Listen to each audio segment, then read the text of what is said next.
Welcome to the Military Transition Academy's PM Pathfinder series, where Max Rogers, former enlisted Marine turned naval officer and civilian energy industry project manager extraordinaire, teams up with the former Navy enlisted and Army officer candidate Eric Doc Wright, Vesta PM's founder and best-selling author, alongside Jeremy Burdick, a retired Air Force chief, aircraft mechanic and aviator turned civilian operations chief and process specialist for Vesta PM and the PDU University, bring you an audio-video suite to help you find the path while mentoring you in the profession of project management.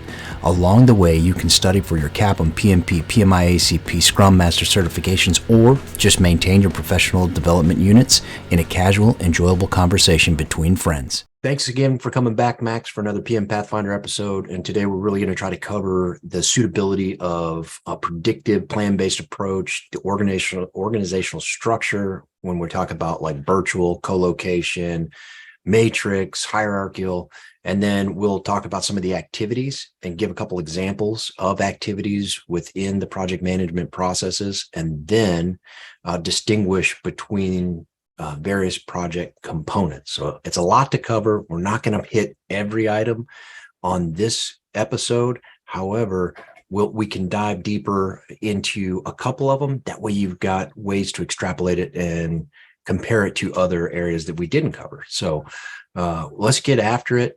You know, we talk about identification of predictive plan-based approach in different organizational structures. What it makes me immediately think of is obviously there's a virtual structure. It's huge right now. You know what I mean? Talking about post-COVID, people working from home, they're not co-located. And then the opposite is the co-location. So let's start there, and then we'll move into a couple other things. You know, we talk about virtual, and we say, hey, me and you, we're video. It's almost like being side by side. But let's talk about a little bit on the virtual side of things and how it could be. Is it better plan-based or is it better agile? And what's your thoughts on it? Well, I had fairly recent experience with this. In 2018, I was managing a project in Israel, and I was virtually, not located with the rest of the project team. They were back in Houston. The benefit right up front of a predictive approach to using virtual project management is the structure that's provided by a predictive model. The other side of the coin is if you want to use an adaptive approach, then it's sort of letting people, work at their own pace, doing the things they need to do and managing themselves, which is sort of the principle of Agile. But then the other side of that coin is then they're left, they feel they can be issues where they feel left out and they don't really feel like part of the team. So after evaluating all the pros and cons, I fall on the side that I think if you're going to do virtual participation of the project team, that it's just more beneficial having a more structured, plan-based, predictive approach, because people know what they're getting into then. It's easier to control the changes, and you avoid the frustration of people not knowing what they're supposed to do next. And a lot of times with performing virtually means we're in different time zones. So people are working in different times. So it's not only that you're separated from one another, you're working different times of the day. And so I fall on the side of virtual. It tends to be more effective if you use predictive. Yeah, amazing. I really like the idea and the story of in Israel, right? You're in Houston Central Time Zone, Israel time zone. You're not going to be able to necessarily work at the exact same hours. So the hours that you're not working, you don't want them waiting, right? Exactly. Or vice versa. If you've got a plan, they can be working in the background, and then you just sync up and catch up based on the plan. So the plan is like the central information tower. People just kind of link back into it. So even though it's modern to be virtual, and it's modern to be agile, they don't necessarily become more, effective is the word I'm looking for, just because it's modern, right? Like you've still got to come back to that central tower of the plan. And then Mhm. with co-location, right now we've got everybody in the same room. Where do you fall on that one? Uh, Flip a coin. It's there. It depends on the context of the project itself and your organization's approach to how they like to, the approaches they like to take to project management, because there's pros and cons to each approach. Once again, the predictive gives you the structure and the takes away a lot of the unknowns, but the adaptive approach gives you flexibility, gives you speed, it gives you allows your project team members to really demonstrate what they're capable of, and yet you can observe what they're doing and form your opinions from a project leadership standpoint about what the value of each team member's contribution is to the approach. So I think that comes down to, I can see it either way. I've done it either way. I've done it both ways, and to equal degrees of success. Okay, yeah, great answer. I mean, obviously, it depends on the organizational approach to things and whether they even do agile projects. I guess if you're gonna do one, if they're co-located, you've got a lot of decision makers in the room really quickly. You can move faster. So I Exactly. like the idea of that. And then you're producing value quicker if you've got everybody together. So, depending on the project outcomes and how you set it up, I think you nailed it. It's a coin flip. You're going to decide the structure based on the type of project you're doing, on top of, obviously the structure. So Exactly. matrix structure, one of the more complex, right? You've got functional, you've got, projectized, you've got a lot of different things moving left, right, up, down, communication wise. Where do you fall with that one? Anytime that I discuss a matrix organization, I go back to an experience I had where I was in an organization that initially was a weak matrix organization, and then it transitioned into a strong matrix organization because they fully accepted the fact that they were a projects based company, and that the project managers needed to have more authority than they had initially with regards and relative to the functional managers. So when you talk about a matrix organization, that's a huge spectrum. So you need to focus on, is this a weak matrix organization? Is it a strong matrix organization? Are we somewhere in the middle? Once again, as we all know, a strong matrix organization, the project manager has a lot more influence and authority within the organization. In a weak matrix, the functional managers have that power and they have that influence. And so it depends on which one of those. And I think it's the same way with your approach. In a strong matrix organization, if you're going to have that sort of organization, then take advantage of this project management talent you have and use predictive approaches to projects if the context supports that. Whereas if you have a weak matrix organization, use an adaptive approach, because your project manager doesn't have a lot of strength and authority and influence within the organization in the first place. So have him make sure you just stay within the guardrails, that the team stays within the guardrails, let them truly be a high performing, self-governing, self-managing team, and do that. So once again, like I said, I think it's where you fall in the spectrum of the matrix organizations. Oh, great definition. I love it. And in fact, it's like situationally aware. Yes. You have to adapt to the situation you're put in. You can't decide the organization is all of a sudden going to be a strong matrix because you're the project manager, right? Right. It's likely going to stay the way it was, and you have to work within those rules. If you got a baseball bat and you walk onto a football field, it's probably not going to work out right. Okay? Not at all. You've got to work within that organization. And I love how you define the matrix structure, whereas in a strong matrix, the project manager has more power, and in a weak, the functional managers have more power. and in a balance, it's shared, which I would call probably the most complex, because anytime there's two masters, it's really hard to follow one or the other, right? Two heads.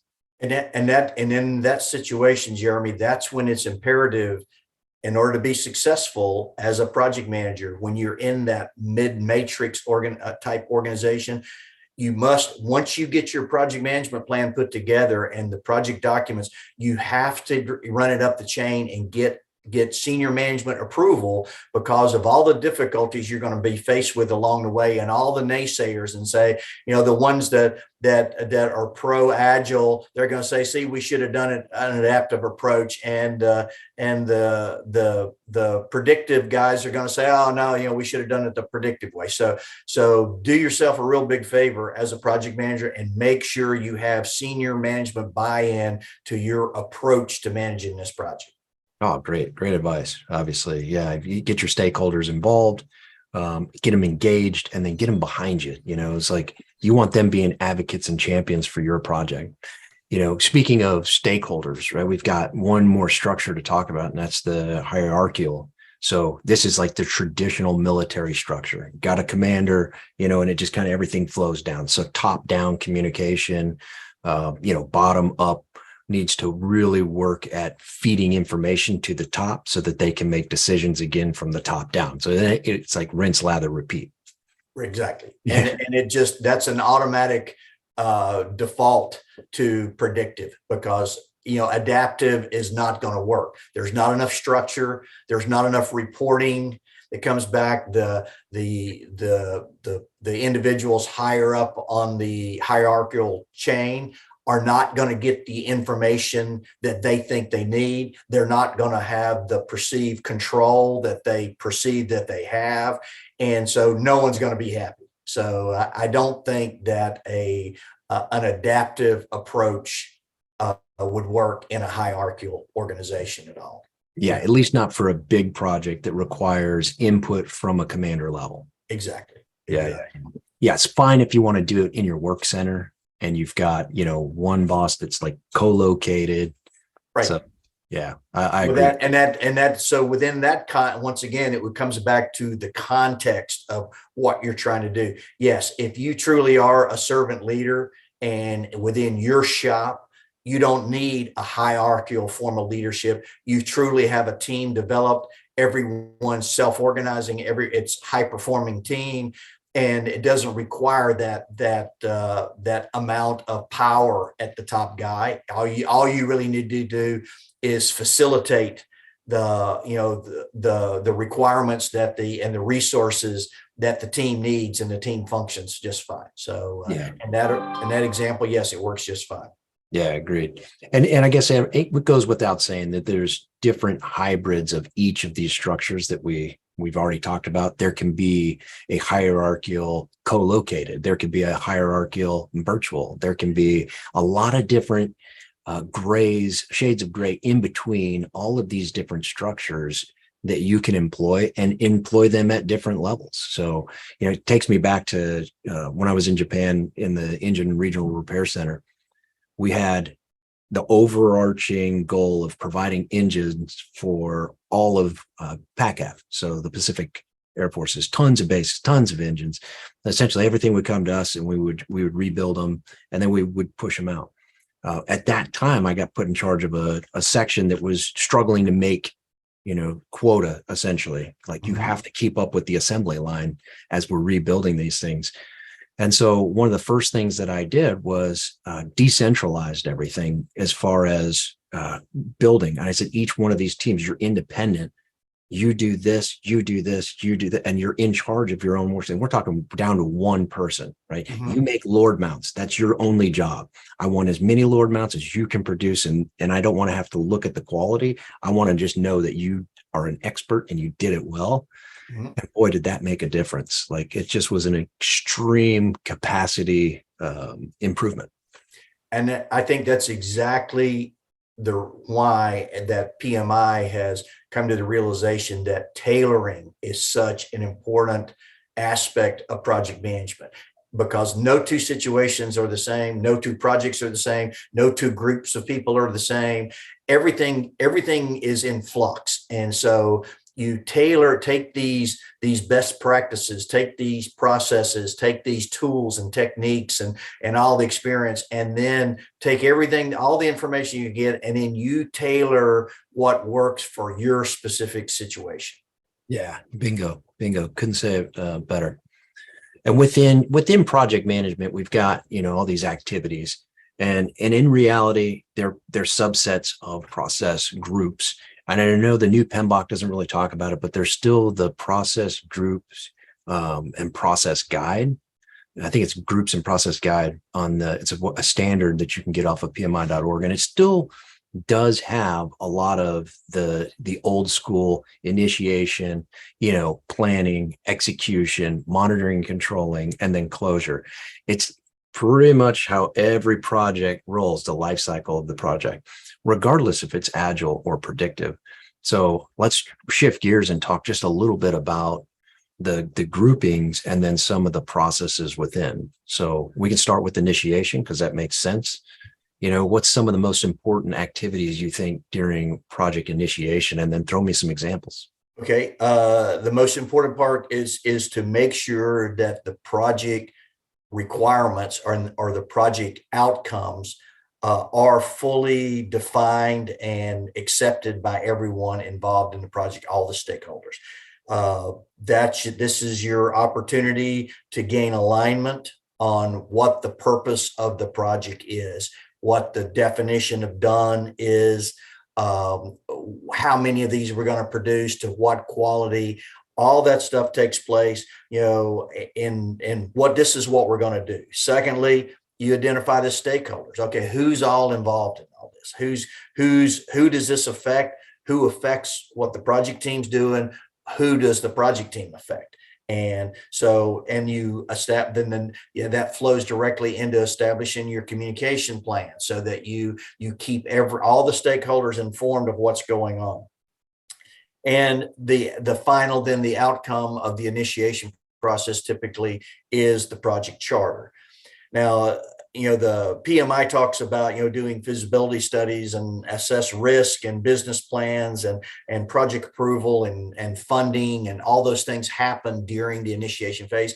But it's always been my experience, those activities are typically performed prior to the project being sanctioned and ever happening. They're typically done by some type of a business development organization, and all that information is provided to you. You're handed a budget, said, here, this is how much money you've got. You're typically handed a time frame. You're not, the activities may not be scheduled, but hey, it's got to be done. The outcome of this project has to occur in 18 months. Those sort of things are sort of given to you. The other thing is that the initiation process is the fastest pace that you will probably ever endure during the life of the project, because of the anxiousness for everyone, and they're excited. They want to get this thing started. Let's go. That's when, as a project manager, you got to hold all the horses back and say, look, guys, understand that we all want to get started on this, but the first thing, we got to kick this thing off properly to start with. So you do all these processes in the initiation phase. You wind up with the project charter. You end with a kickoff meeting, where I always like the technique of bringing in the project sponsor.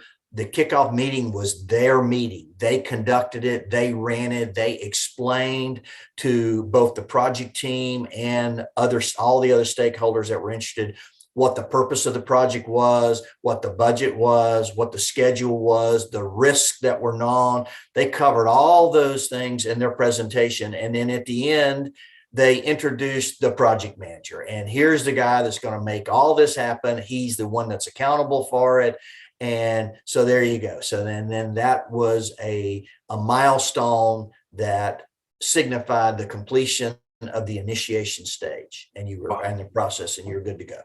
Yeah, well said. And I think it's important to note that I agree. It's most of the things that PMI said are already done. Like somebody's created the business case, and in that business case, they've created, hey, this will be, the benefits management plan. And those business documents will have already been reviewed, agreed upon at the C-suite level before they expend any resources. They've got some kind of a plan that gives them a return on investment, a return on their time, and then they say, okay, we agree, we're going to go forward with this. Exactly. And you're right. I mean, think about the Ohio principle. Like a stakeholder at the C-suite level only wants to handle it once. So they just want to say go, and they want it to be like a missile that's just fired off into space, and it's gonna obviously hit what it needs to hit. Well, that's not really how it works. Somebody has to wrestle that missile and make sure it's going in the right direction. And I love the analogy of holding back all the horses, right? Everybody was super engaged day one. But how do you keep them engaged throughout the entire project is by reality, right? So it's like a reality check. And the danger is everyone has their own vision and their own idea about how to plan and execute this project. So the whole purpose of this initiation phase is to get everybody aligned, to get everybody focused on the same vision. And that all falls under what I consider one of the most prime requirements for an effective project manager is you're the person that has to ensure that everyone stays focused on the end result, on the project requirements. And you have to manage the fact that these smart, high-performing team members are going to come to you with all these great ideas. And you have to keep them focused on what the requirements are of the project. Not saying that you dismiss things that are outside the project. You should consider them and you bring it in within your change management plan. But your job is to get what you were tasked to do accomplished within the schedule and within the budget, dealing with the known and unknown risk and to the acceptable quality levels and delivered to a satisfied customer. That's your job as the project manager. Yeah, well said. I think that's great. Yeah, putting everybody on the same sheet of music, right? That's the charter. Exactly. Hopefully you can do that, even though it's the sponsor's document, they own it. But ultimately, if you can get it clear enough to where everybody understands the vision, the roles, and the outcome, and I think you really got something. Moving over to planning. All right, this is the part that nobody wants to do, right? This is the grunt work, the pick and shovel stuff. Let's talk a little bit about planning. What's some of the first things you do for planning? Well, first of all, the project planning is the how that the project is going to be completed. Okay, so that's what you got to do. This is when project managers are under the most pressure because of the fact that everyone is anxious to get started and start executing. However, you're the person that's going to be accountable for the successful planning and execution of this project. So you've got to very expeditiously, but very thoroughly go through the planning stages and the planning processes to make sure that you have a good scope management plan and a cost management plan and a schedule management plan and a stakeholder management plan and a requirements management plan. All these plans that are essential for a successful project has to be accomplished. You've got to estimate the amount of resources you need. You've got to, from both physical resources and human resources and equipment resources and logistics. And you develop all these things, and then the big output of the project planning process stage is the project management plan. And then before you hit the start button at that point, then you still need to get approval of your project management plan. You want to get all your senior management stakeholders to take the time to review the project management plan. You need to go over it with them either individually or in a small group. You need to make sure all their questions are answered and that they agree that this is the approach they want to take to executing this project. They think that it's viable. They think that it's thorough, and they're confident that you can go execute this project now, and by using the how that you have developed now you're ready to, once they approve your project management plan, then it's time to go on to the next phase. And once again, that stakeholders meeting where you get that approval of your project management plan is your milestone that signifies completion of the planning process. Yeah, wow. I don't have a whole lot to add to that. I think that was really good. I mean, ultimately, you are sitting down with SMEs. I guess I'll go into the how a little bit. Is, you don't want to do this in a vacuum by yourself, right? You want to get your SMEs involved, the people who are going to do the work. Like, okay, what do we need to do? Let's break this down in like a WBS. And then let's sequence some of these tasks. Like, what has to be done first? What's a dependency? And when I say that is, if you're going to pour concrete, you have to wait for cure time. That's a dependency before I can begin to frame a house or something. Then think about, like you said, you've already brought up the procurement, allocating the resources, getting everybody on board and when you need them. So in my opinion, it's a lot of the schedule stuff. But then as you get the approval, it's almost like the nuke code, right? You want all the stakeholders to turn the key at the same time so that we can execute, because in their mind, we're already at a go, right? They signed the charter. Hey, this is a go. Not yet. Let's get everybody's approval before we launch. That way, everybody's in agreement. You told me what you need. Now this is how we're going to do it. Is this viable? Are we good with that? So really good explanation, Max. And yes, and I just want to reiterate what you said about the stakeholders. You have to keep educating them and keep putting it forward to them that we have 5 phases to this project. Okay, we've initiated the project. Now we are in the planning process.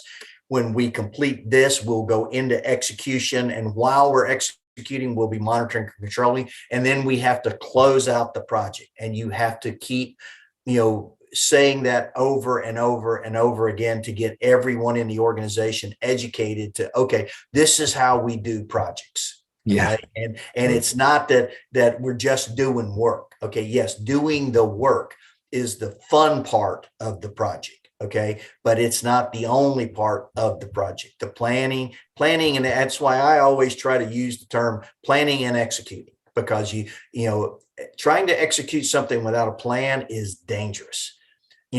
Planning something and never getting execution phase is frustrating. So you need to plan and execute. I like that between dangerous and frustration, right?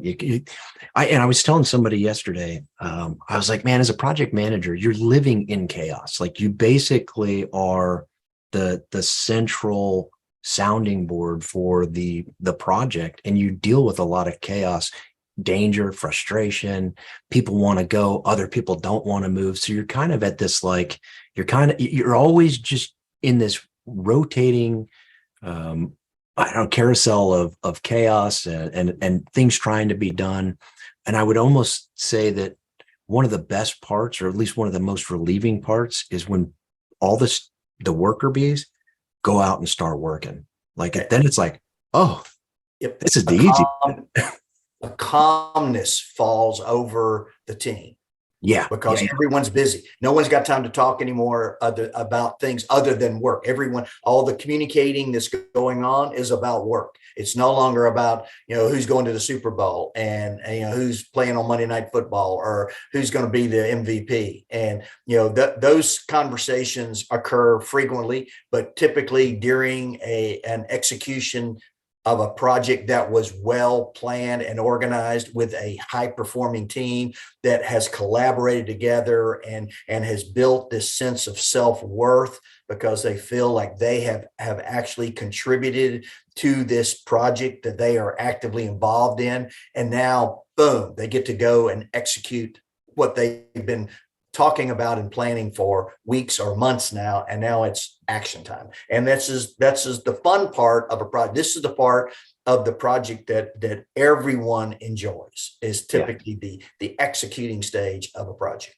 Right on. I agree 100%. And then as you begin to execute, simultaneously, And immediately you have to begin monitoring and controlling that, because when one task is done, even if it's the first task, you've got to know, did that task achieve the outcome it was supposed to do?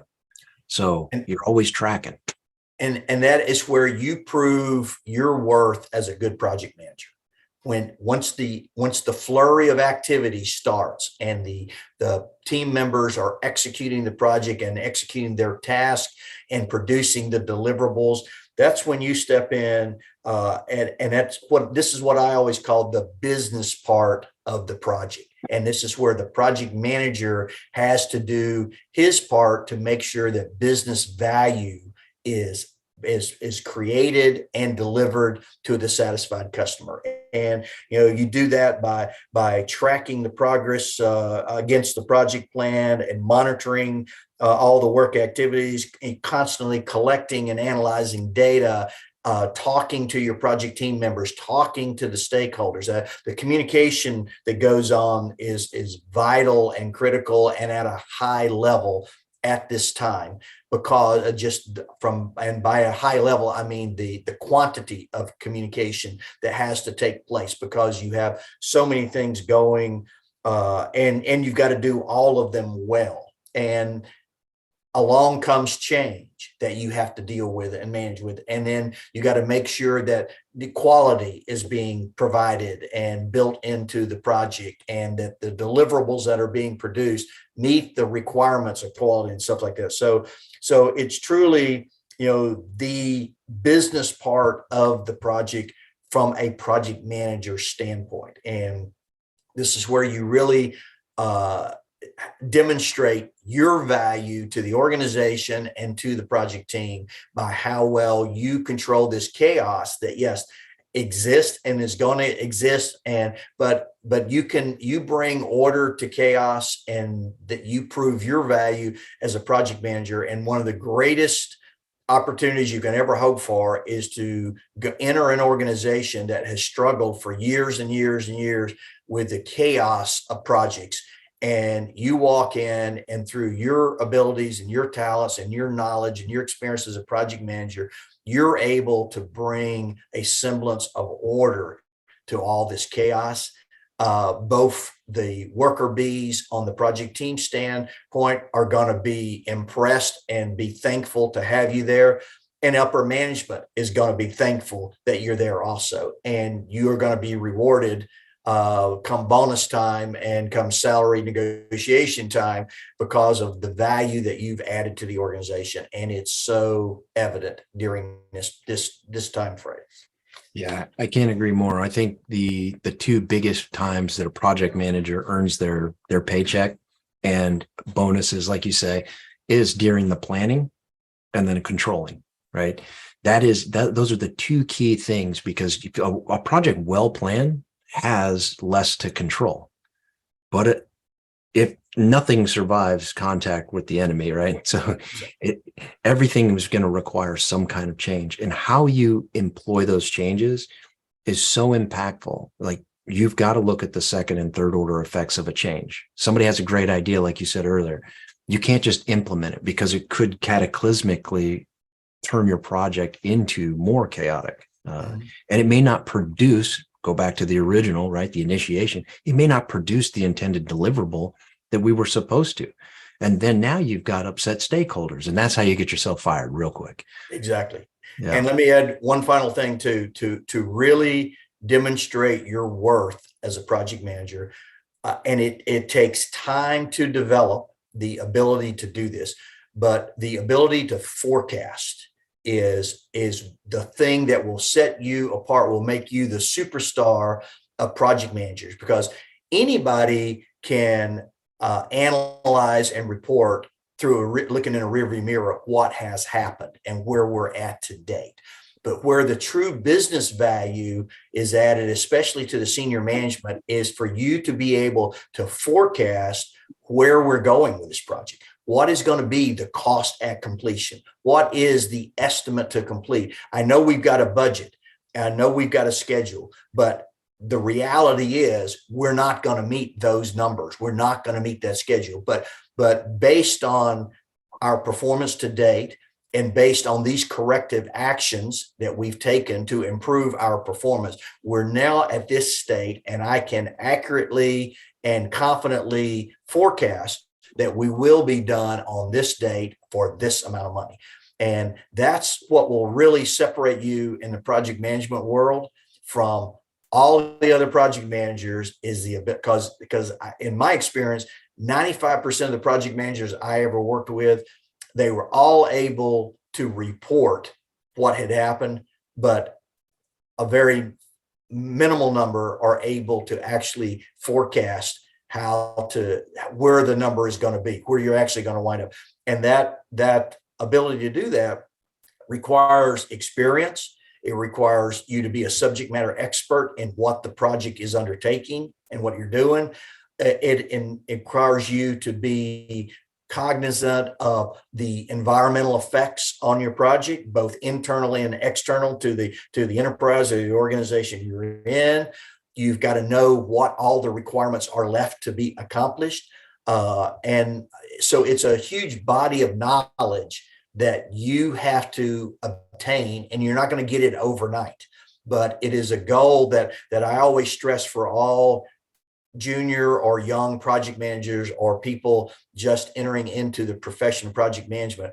The goal you want to work toward is to be able to be an effective servant leader type project manager that can forecast what the final outcome of the project will be. And that will produce so much value and will be such a reward for you that's in my opinion, is the ultimate goal. Wow. Yeah. Take notes, all you listeners. I think that's incredible advice. And it does, I think it really does set you apart. It just kind of makes me think of like the essential elements of information, right? Mm-hmm. Back to where, World War II, they found the little buttons that were manufactured for the Nazis' coats, and then they found, okay, they're manufactured here. Well, where's the shipment going to next? Mm-hmm. Right? Just the ability for someone to see where the button's going next, maybe where the Nazis are going to choose their next offensive, right? So then now we can send Allied troops that direction. So I guess I liken that to, as a project manager, you're going to create that spidey sense of, hey, I see something happening. That is going to turn into this forecast. We're going to be ahead of time. We're going to have too many materials on site. We're going to have, a lack of, manpower at this activity, or, just all those little things that you just talked about as you begin to develop them. And I think our veteran project managers will develop that very quickly, because you'll have that sense of attention to detail. Like, something happens, that's not on my plan. Well, what's the impact? Let me think 3-4 days ahead of time, maybe 3-4 months ahead of time, depending on the length of the project. And then what is the impact of that? Let's make a decision now before it happens. That's where that's an opportunity, right? That's where you can save the company time, money, resources, affect the quality, and then the stakeholder engagement. Exactly. And that's why I personally think that veterans that become project managers, they have such a leg up, because all the soft skills, the leadership skills that now are being highlighted as so important, you already know that. You don't have to learn how to be a good leader. You don't have to learn how to be a good communicator. You don't have to learn how to be a good planner. You know all that stuff. The only thing you have to learn is the business that you're in, the organization that you're placed in, that you get a job in, and you need to spend an extraordinary amount of time learning what that business does, what that industry does. Where does this business fit in this industry? And how can I bring value to this organization within this industry? And you can, the good news is you can focus on that, because you don't have to worry about how do I develop emotional intelligence, and how do I learn to lead people, and how do I've got to go to, you don't have to go to Toastmasters to learn how to stand up in front of a group of people and make a 5-minute presentation, extemporaneously. You know how to do that because you've done it at quarters every morning, and so those skill sets that veterans bring to the table give them a huge leg up in the project management profession. Yeah, I couldn't agree more.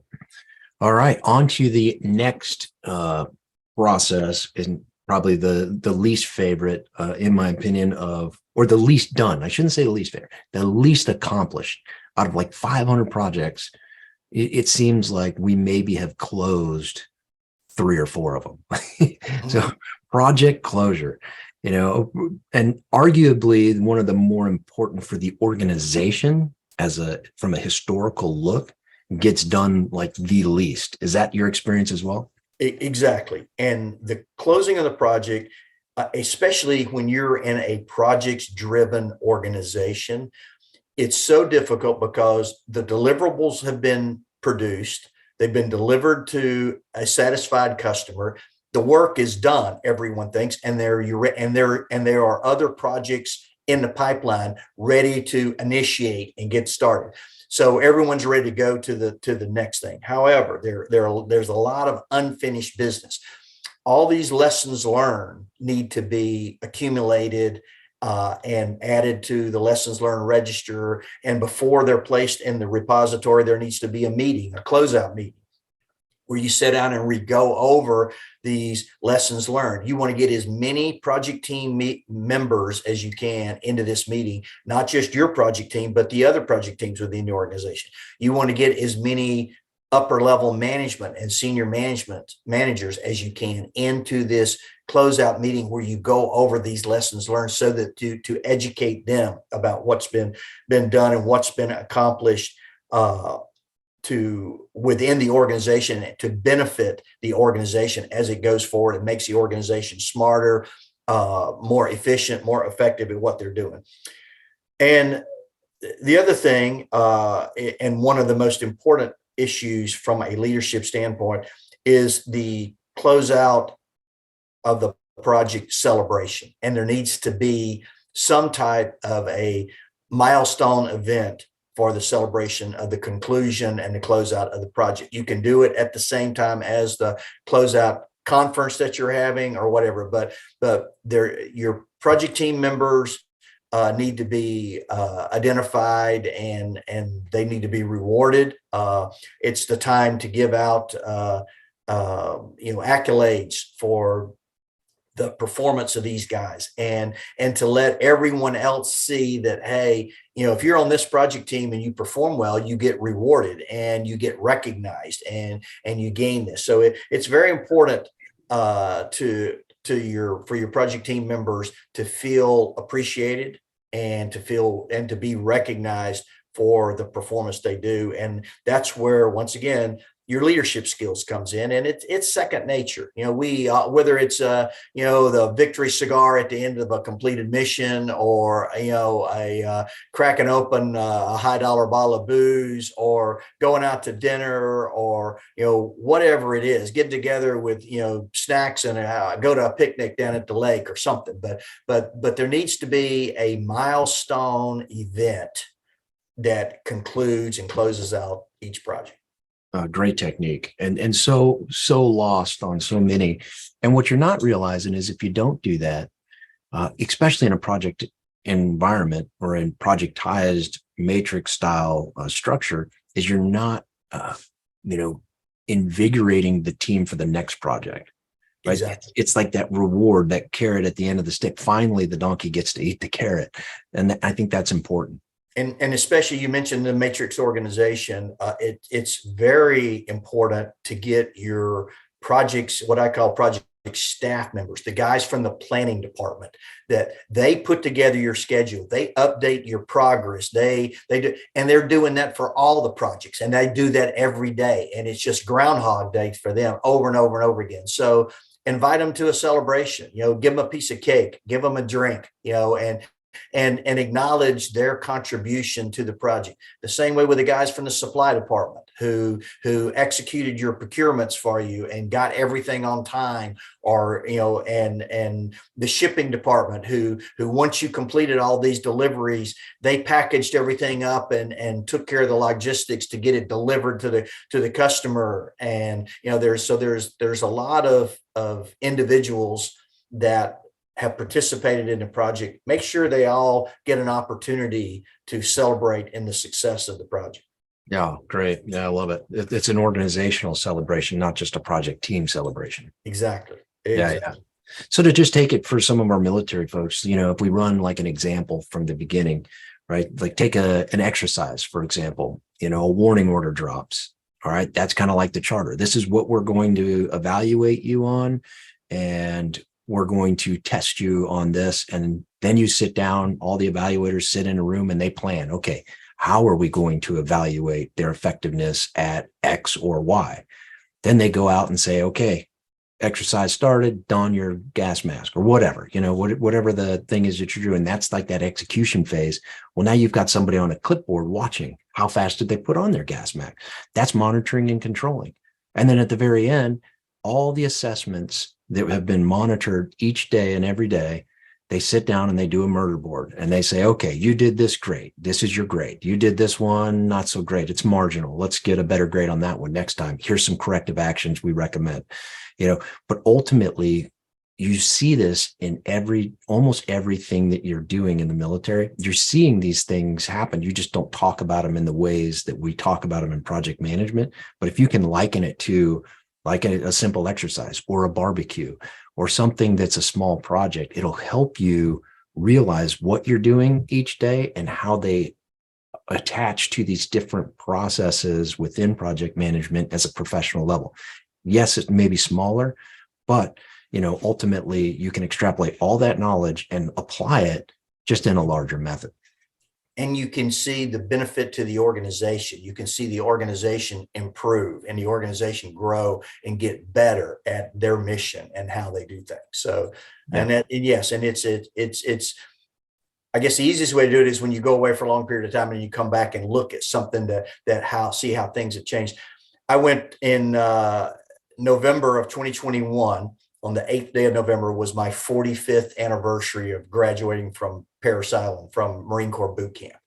And so I got in my truck and I drove up there, drove on to Parris Island, drove around the base. Nothing had changed. I hadn't been there in 45 years. I found the barracks that I resided in as a recruit. It's still 1st Battalion Recruit Training Regiment. It's still Company B. They're still, the only difference is my platoon was 183. Now they're up into 4 digits.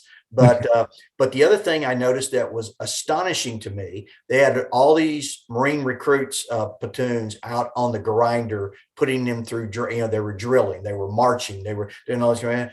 But the only thing that I had no recollection of, and I don't think existed then that exists today, is there was this huge cadre of drill instructors that were out there with clipboards, watching and observing and monitoring and controlling and recording what was going on. And they weren't observing the Marine recruits. They were observing the drill instructors. They were trying to gather data on how effective these drill instructors were at getting these 65, 70 young men to all march in step together. They all go through their manual of arms to do also.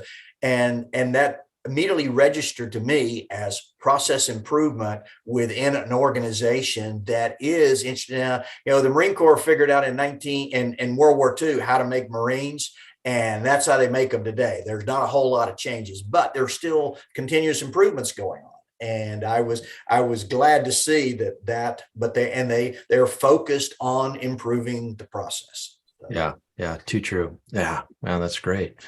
And then what a nostalgic thing to go back and see. I did the same thing. So I went to San Antonio not too long ago, and pretty much the same stuff. Makes you feel like a real old man, though. So yeah, but it was very encouraging. So America may not be in such bad hands. That's right. Yeah, no doubt. I agree. Get your boots on the ground. I will also say, okay, as we move from processes, let's talk about components, right? Distinguishing the difference between various project components is kind of what we're going to move on to next. and how they contribute to the execution of the project. So it kind of sticks within there. We're talk about deliverables, milestone, task, work packages, and phases. Deliverable, ultimately it's what you're producing, right? I mean, where do you want to go with that? Exactly. Well, it's the purpose of the project is the deliverable. So it needs to be something specific, measurable, verifiable, that yes, we've done this, we've created this, and to the quality level that was specified. Yeah, I agree. And then if you take Doc Wright, he'll talk about it as the project is like the box, right? That you buy, and then the ring is on the inside, right? So that's the deliverable, that's the product. Mm-hmm. But the box and the bow and the wrapping paper and the hinge and everything, it's the how you do it. And then this is like the what you're producing. So deliverable versus project, it's that tangible or intangible product, service, or result, right? Yeah, I think enough said there, really. And then move on to, you've already mentioned it a couple times, milestones, right? Significant points. Milestones are important. Milestones are the flag you put in the ground that, hey, we're to this point, we've accomplished this. It's also the point for senior management to use to make, it's a decision point, based on our plan. This is how much we intended to spend to get to this point. This is how long we intended to take to get here. Now, the reality is this is what we've spent. This is how much time has been used. Do we really want to continue on with this? Or have some kind of environmental changes taken place that we really don't need to do this anymore, or based on the speed we're accomplishing this and the cost that we're contributing to it, maybe it's not worth it anymore. So yes, milestones are very important, and they're a measure of progress that senior management typically uses. They're not going to look at your Microsoft project schedule presentation. They're probably not even going to look at your Gantt chart, to show you, but they will look at a milestone chart. That's what they want to know. Did you meet this milestone on this day? Yes. Are you confident you will meet the next milestone on that day? Yes. So that's the thing about milestones. Yeah, I think that's great. I mean, ultimately, my favorite part of what you said is it's really for the stakeholders in a lot of sense, as far as the communication. So you're communicating the progress of the project, and you're giving them, for a term that's used in aviation, a reference datum, right? Exactly. A place that you can reference and say, we've got this much further to go, and we've come this far. Like it's an amazing tool for communication, because you can say, boss, we've made it this far. We've got this far to go. Are we on schedule? Back to your forecasting. Are we going to make it in the budget, or are we not? Are we going to make it on the timeline, or are we not? We've been successful. We're 3 out of 7 phases. I mean, it's an amazingly powerful tool. It doesn't consume time on a schedule per se, but it's still a reference point. Right. There's no time. A milestone doesn't consume any time. And it's also good for the project team members too. It gives them something to work forward to especially if you're working on a project that's 2 or 3 years long. I mean, trying to think of, to get to the end of the project is just too much for them to comprehend. But establish these really significant milestones, and celebrate. That was one of my fondest memories of working for BP. They are extremely focused on milestone celebrations, and because they think that's important for their personnel, for their morale and their continued employment and everything. So milestones are very important. They're a simple way to mark progress. I agree. All right, move into tasks.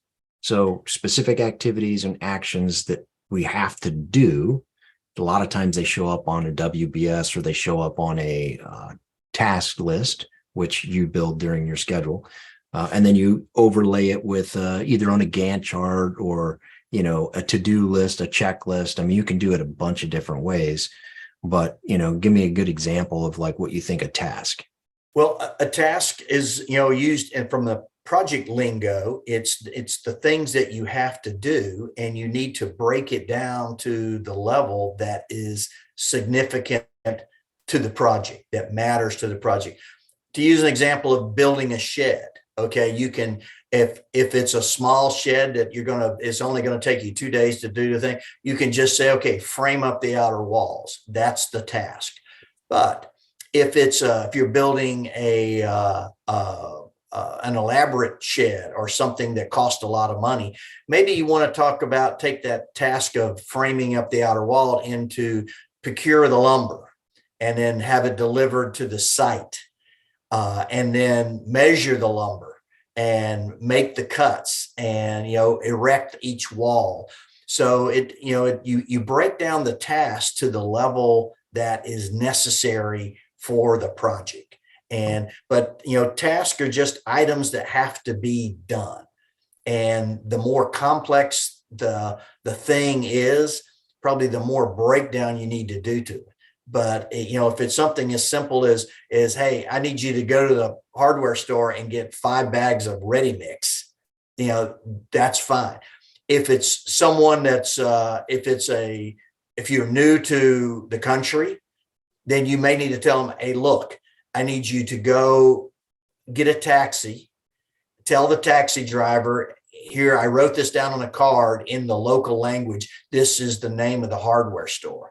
Go to the hardware store. And then here on another card, I wrote down, this is what ready mix is in this language.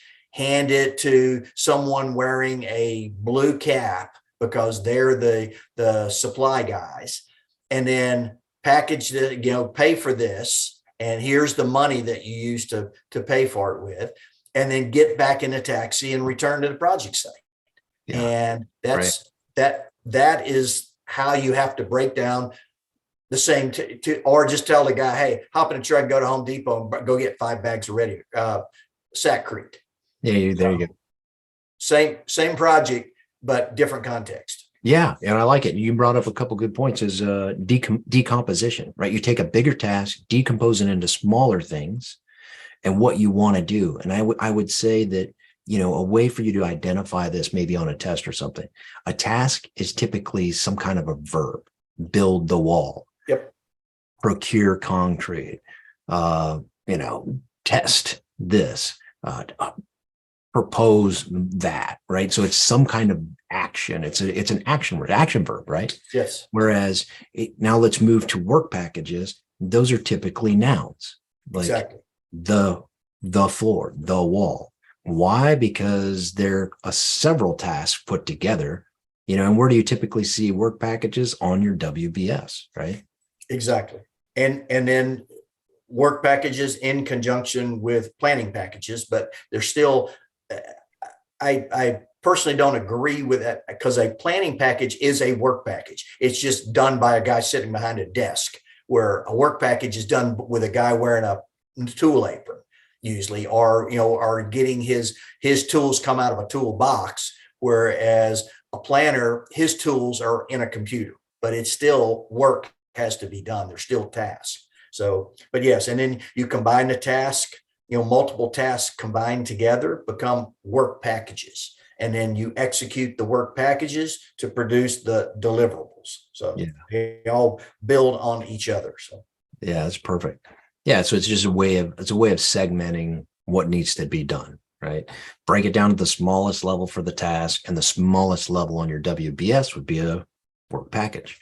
And you've taken a couple of tasks and you put them together, and they're to create some sort of value, some sort of deliverable, and as we move to phase, right? It could be to create a phase or to finish a phase or to be part of a phase. So the project has phases, distinct stages or periods within the life cycle.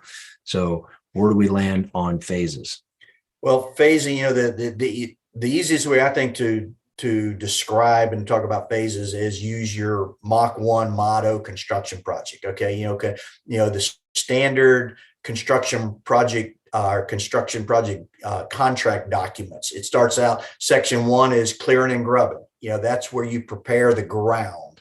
Then the next section is foundations. You go in, excavate, pour concrete, construct rebar cages, put them in the forms, pour the concrete around, and then the next is the structure, whether it's a wood frame or a metal frame building. And then you go into roofing systems, and then you get into your electrical and plumbing systems. And so each one of those is a phase, can be categorized as a phase of the project. Or you can step back from a planet. You can look at the phases of constructing a building. First phase is the design phase. The second phase is the construction phase. The third phase is the turnover to the customer, maybe training on if it's a facility like an aircraft maintenance hangar, for example. You're not going to you don't just build. Typically, the contractor doesn't just build the building and walk away from it when it's complete. There's a transition period where the owners of the building, the squadron that's going to be utilizing that hangar, they're going to be walked around the facility. They're going to be shown how the fire protection system works, how the fire alarm system works, where the electrical system, the panels, how the circuitry is set up, how you can control each bay, how the water system is set up, whether your potable water system or your firefighting water system, all those things are set up. And so that is a phase that you go to get so that the building is fit for purpose. It can now service aircraft in this building because the building is complete, and we have a trained cadre of individuals that can maintain aircraft within this building. Yeah. Oh, wow. Well said. Yeah. And I agree 100%. And it's another way to, group things together and say, hey, we've done this portion, this like you say, phase, maybe it's design, maybe it's procurement, maybe it's, like you said, even warranty, that's exactly. another portion of it. And I think it's important to note that they're all connected, right? They're exactly the deliverable, the milestones, the tasks, the work packages, the phases, they all feed off of each other because you assign the deliverable. We're going to deliver the hangar. Okay, great. Let's talk about some milestones. When will we know? Well, when we've procured all the material or we've solidified the architect's plans, that's a milestone, right? Let's celebrate that. Exactly. And that can also be a task, right?